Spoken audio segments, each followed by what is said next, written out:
Next जो हम theory देखते हैं वो है बंड्यूरा का विकारियस लर्निंग थियरी। बंड्यूरा का थियरी एक सोशल लर्निंग थियरी है और ये बेस्ड है ऑब्जर्वेशनल लर्निंग पे। अब बंड्यूरा कहते हैं कि मोस्ट ह्यूमन बिहेवियर जो है वो हम ऑब्जर्वेशन, इमिटेशन और मॉडलिंग के द्वारा सीखते हैं। और लैंग्वेज डेवलपमेंट के बारे में ये स्पेसिफिकली बोलते हैं कि बच्चे जो है वो लैंग्वेज सीखते हैं by observing models around them. अब ये मॉडल्स क्या है?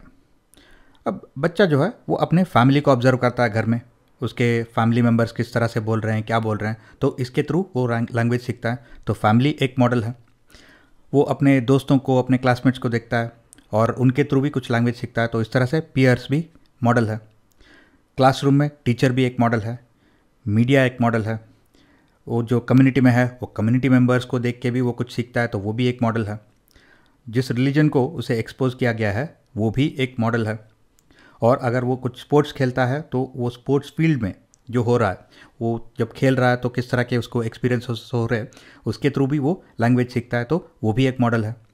और जो अडल्ट्स है उनके लिए वर्क प्लेस या उनका ऑफिस भी एक मॉडल है। तो इस तरह से मॉडल वो सारे चीज़ें हो सकते हैं जिनको हम ऑब्जर्व कर सकते हैं और जिनसे हम कुछ इन्फॉर्मेशन को प्राप्त कर सकते हैं। और यहाँ पे बच्चों के लिए मॉडल्स जो है वो सारे सोर्सेस है जिसके थ्रू वो लैंग्वेज को एक्वायर कर सकते हैं।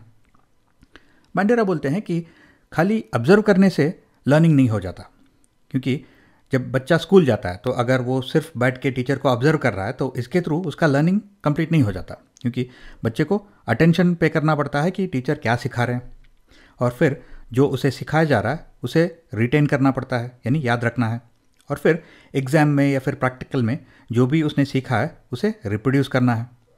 और ये सब करने के लिए उसे मोटिवेशन भी चाहिए।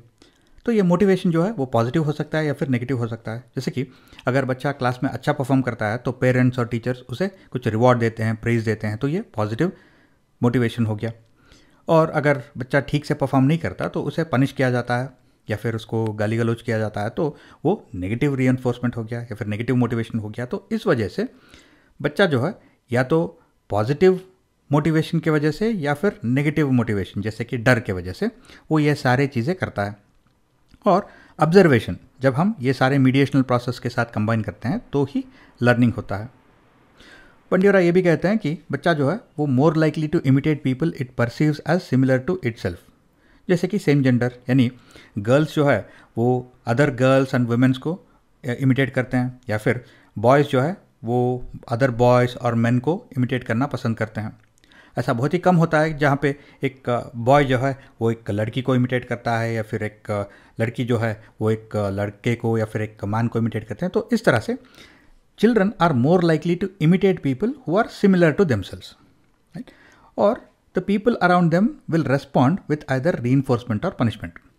जैसे कि एक बच्चा है वो बाहर खेलने जाता है और तो वो एक ग्रुप ऑफ बॉयज़ के साथ खेलता है जो एक गुंडा गैंग की तरह बिहेव करते हैं, तो वो भी कुछ ये गुंडों जैसा लैंग्वेज सीख लेता है। वो घर आके ऐसे ही वर्ड्स यूज़ करने लगता है, तो उसको घर में पेरेंट्स डांट देते हैं। तो ये हो गया पनिशमेंट या फिर नेगेटिव रीइंफोर्समेंट। तो इसके वजह से वो ऐसे लैंग्वेज को यूज़ करना बंद कर देता है। या फिर एक बच्चा जो है वो स्कूल जाता है, अच्छी तरह से इंग्लिश सीख के आता है और घर में इंग्लिश बोलता है, तो उसके पेरेंट्स खुश हो जाते हैं, उसको एक रिवॉर्ड देते हैं, उसको प्रेज़ करते हैं। तो इस वजह से, इस पॉजिटिव रीइंफोर्समेंट की वजह से वो घर में ज़्यादातर इंग्लिश बोलने लगता है। तो इस तरह से other because of positive reinforcement और नेगेटिव रीइंफोर्समेंट जैसे कि पनिशमेंट, तो इस वजह से भी बच्चों का लैंग्वेज डेवलपमेंट होता है। और children will also factor in what happens to others before imitating. इसे विकारियस लर्निंग बुलाया जाता है। जैसे कि एक बच्चा जो है वो अपने बड़े भाई को ऑब्जर्व कर रहा है और देखता है कि जब उसका बड़ा भाई जो है एक स्पेसिफिक वे में जब बात करता है घर में, या फिर एक स्पेसिफिक वे में जब वो बिहेव करता है, तो उसे रिवॉर्ड मिलता है, सब उसको पसंद करते हैं। तो ये बच्चा भी उसी तरह से बिहेव करना शुरू करता है। या फिर वो देखता है कि उसका एक और भाई है जो घर में आके एक तरह के लैंग्वेज यूज़ करता है, तो उसको गाली पड़ते हैं।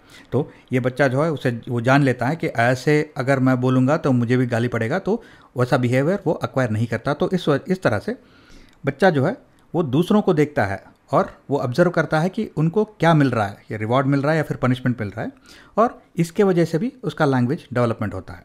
तो ये है बंड्यूरा का विकारियस लर्निंग थियरी।